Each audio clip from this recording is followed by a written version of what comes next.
Curious? Have some questions going on in there, do you? You know, curiosity is connected to questioning. Questioning is connected to imagination. Imagination is connected to creativity. And you probably had some questions going like, what is she doing? Why is she waiting for a few seconds before she says a word? Why is her name so long? Well, obviously, it's because I'm compensating for my lack of physical stature. You know, as a high school educator, I taught a lot of things, subjects. I taught English. I taught mainly theater. I taught art. I taught mathematics. Yes, algebra is a language. And in that time, I was able to study, as I was teaching, I was able to study young people, to study adolescents, to study teenagers, those interesting beings. You know, the interesting thing about teenagers is they want to be individuals. Individuals all together. Right? We're going to be individuals all together. We're going to stay together. We're going to have groupthink. We're going to be in our herd, but we're our own people. We're unique. I've got a case study for you. I taught a unit in my technical theater class on set design. We looked at all sorts of stage scenery. We looked at how you could have all these cool surrealistic sets, naturalism. We looked at all of that. We looked at different ways you could build these things and how you could use color, how you could use an empty stage to be just as evocative as a very full stage. So my students then, after this wonderful instruction that I had done, began to build scenery. Began to build a set model. And when they started building their set model, I looked around and I noticed something that was hugely disheartening. They could build this set in any form they wanted to, in any style they wanted to, in any time period they wanted to, and what did they do? They were pretty much all doing the same thing. I began to question what I'd done wrong. You know, did I not focus on the assignment? Did I not explain things properly? Did I not give them enough information about all the styles that were available to them? I felt like a failure as a teacher. So on my way home that day, I walked through the elementary school. I had to go through the elementary hallway from the old ag shop that I'd converted into, with the help of my students, I'd converted into a black box theater. I called it the Agatorium.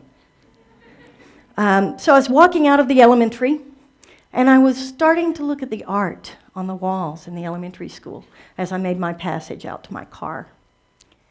And I saw something very interesting. And I went home, had dinner with my husband, fell over in bed like most educators do. The next morning, when I went to my technical theater classes, they were walking in, they began to go get their supplies to begin building their set models, and I made them stop. I said, put it away, we're not doing that today. Well, first of all, what? You're changing the plan on us? You know, that startled them. You'd think they'd be a little more open, but unlike so many young people who have questions, they were, okay, we'll put it away. What? Right? So I said, we're going on a field trip. Well, that got them excited. They thought they were leaving campus. Yay! No, we were going to go through the elementary school. So we took a walk. We took a walk down the elementary hallway, and I started down on the kindergarten first grade end. And I said, I want you guys just to look at the artwork as we progress from the kindergarten first grade end of this hallway down to the sixth grade end.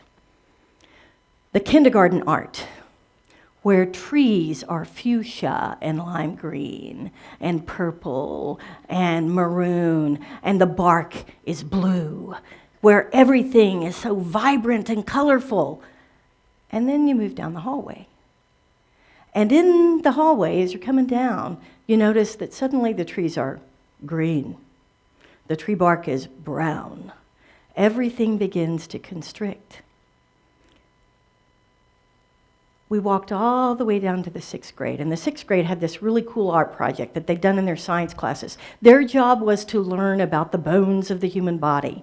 So they had to cut out all the different major bones of the body, and they were in sections. So then they had to connect them with brads, and then they had to take these brads, which allowed the body to move, and they pasted them down on construction paper in any position they desired, any position.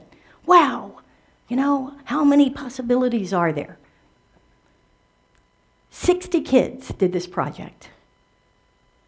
5 body positions. 5. My heart broke.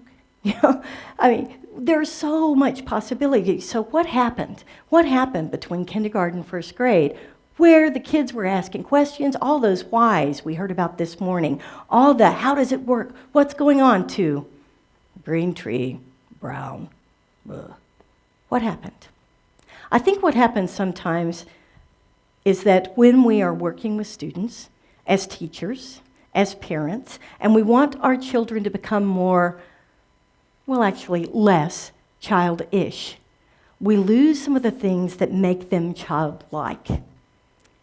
They become limited. They forget to question. They become individuals altogether. And then they get a little bit cynical and defiant. I know that those of you who are parents don't know a thing I'm talking about with teenagers, right? And the thing is, when in school, it's one thing. We're very busy. We have to get prepared for the tests. We have to be ready to graduate them and find employment for them. But we also need to make sure that we do not destroy their ability to be childlike. And parents, for you have the most important school in the world. It's called home. It's huge. So what can we do? We can continue when kids ask questions, whether they're 2 or 12 or 15, to encourage them to ask questions, wild questions, unanswerable questions. We can ask questions of them, but we do not have to answer all of them. One of my favorite kinds of lessons with students is what's called a guided discovery lesson, where we begin to do something and I don't tell them why. We don't tell them what the point is.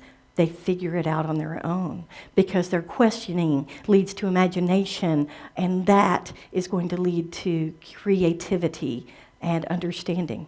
And sometimes they learn that you can't answer the question. Another thing that we need to do as parents and teachers is to dream big. Do not limit their possibilities. Don't say, we're in a small school, we can't do Shakespeare. No, do Shakespeare. Make it big. Do not limit their vision. Encourage their vision. And finally, one of the big things that we can do as teachers, as the adults, what a word, adults in the situation, is that we can remember that we are childlike too. We can continue to question. We can continue to inspire, hopefully, by playing with them. That wonderful word, play, that Laura spoke about this morning. So I would encourage you to help teenagers question, encourage them, help them dream big, and then build those foundations underneath. And remember to stay childlike with your curiosity. Thank you.